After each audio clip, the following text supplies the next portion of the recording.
दोस्तों, आज हम आपको जित्या व्रत कथा सुनाएंगे। गंधर्वों के राजकुमार का नाम जीमूतवाहन था। वे बड़े ही उदार और परोपकारी थे। जीमूतवाहन के पिता ने वृद्धावस्था में वानप्रस्थ आश्रम में जाते समय इनको राजसिंहासन पर बिठाया, किंतु इनका मन राजपाट में नहीं लगता था। वह राज्य का भार अपने भाइयों पर छोड़कर स्वयं वन में पिताजी की सेवा करने के लिए चले गए। वहीं पर उनका मल्यवती नामक राजकन्या के साथ विवाह किया गया। एक दिन वन में भ्रमण करते हुए जीमूतवाहन काफ़ी आगे चले गए। तब उन्हें वहां पर एक वृद्ध स्त्री विलाप करते हुए दिखी। इनके पूछने पर वृद्धा ने रोते हुए बताया, मैं नागवंशी स्त्री हूँ और मुझे एक ही पुत्र है। पक्षीराज गुरुड़ के समक्ष नागों ने उन्हें प्रतिदिन भक्षण करने हेतु एक नाग सौंपने की प्रतिज्ञा की हुई है। आज मेरे पुत्र शंखचूड़ की बलि का दिन है। जीमूतवाहन ने वृद्धा को आश्वस्त करते हुए कहा, डरो मत, मैं तुम्हारे पुत्र के प्राणों की रक्षा करूंगा।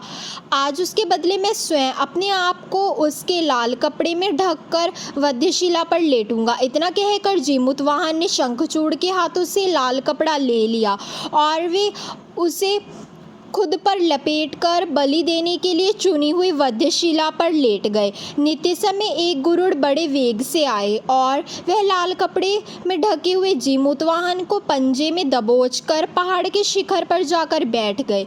अपने चंगुल में गिरफ्तार प्राणी की आंख में आंसू और मुंह में आहा निकलता ना देखकर गुरुड़ जी बड़े ही आश्चर्य में पड़ गए। उन्होंने जीमूतवाहन से उनका परिचय पूछा। जीमूतवाहन ने सारा किस्सा सुनाया। गुरुड़ जी उनकी बहादुरी और दूसरों के प्राणों की रक्षा करने में स्वयं का बलिदान देने की हिम्मत से बहुत ही प्रभावित हुए। प्रसन्न होकर गुरुड़ जी ने उनको जीवनदान दे दिया तथा नागों की बलि ना लेने का वरदान भी दे दिया।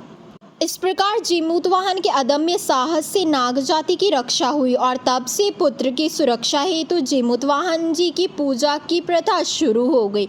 अश्विन कृष्ण अष्टमी के प्रदोष काल में पुत्रव्रती महिलाएं जीमूतवाहन जी की पूजा करती है। कैलाश पर्वत पर भगवान शंकर माता पार्वती को कथा सुनाते हुए कहती हैं कि अश्विन कृष्ण अष्टमी के दिन उपवास रखकर जो स्त्रियां साय प्रदोष काल में जीमूतवाहन की पूजा करती है तथा कथा सुनने के बाद आचार्य को दक्षिणा देती है, वह पुत्रों का पूर्ण सुख प्राप्त करती है। व्रत का पारण दूसरे दिन अष्टमी तिथि की समाप्ति के पश्चात किया जाता है।